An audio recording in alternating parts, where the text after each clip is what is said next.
ডাক্তাররা আছে, ওনারা এখনো তাদেরটা তারা করতেছে। এক কথা আমাকে কোনো সুবিধাই দেয় না। মানে দোষটা কি খন্দকার মেয়ে, এই জন্যই করা হয়। শুধু আমার বাইকে নমিনেশন না দেওয়া না, আমাদের প্রত্যেকটা ক্ষেত্রে হ্যারেস করা হয়েছে। এই হ্যারেস করা হয়েছে, এই জন্যই আমরা চাচ্ছি যেন না বিচার পাই।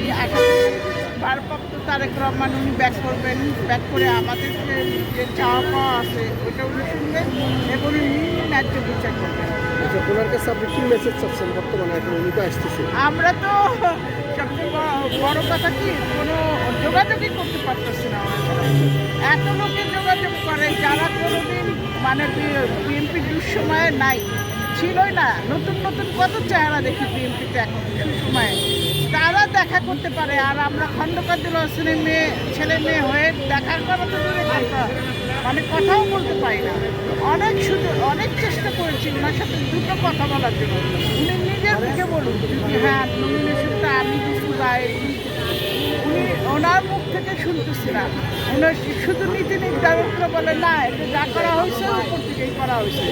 আমার মনে হয় না উপর থেকে করা হয়েছে, এটা যা করতেছে ওই কুচক্রি মহল তারাই করতেছে। আমি আপনাকে বললাম না একটু আগেও যে আমি বিএমইতে আছি, সেখানে আমি সব কাছ থেকে ওই সুবিধা থেকে বঞ্চিত হচ্ছি এবং তারা যে আছে তাদেরগুলি আখের বিষয় আমি করছি। যে যেমনি পারতেছে যার মতন সুবিধা আদায় করে নিতেছে। এইটাই আপনারা কী বলবেন? আমার আব্বার যদি 1-11-তে হাল না ধরতে, তবে আজকে বিএনপি থাকতে না, মানে বিএনপিও থাকতে না, আর থাকতে না।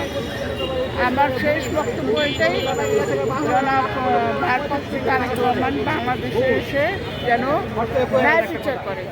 ধন্যবাদ।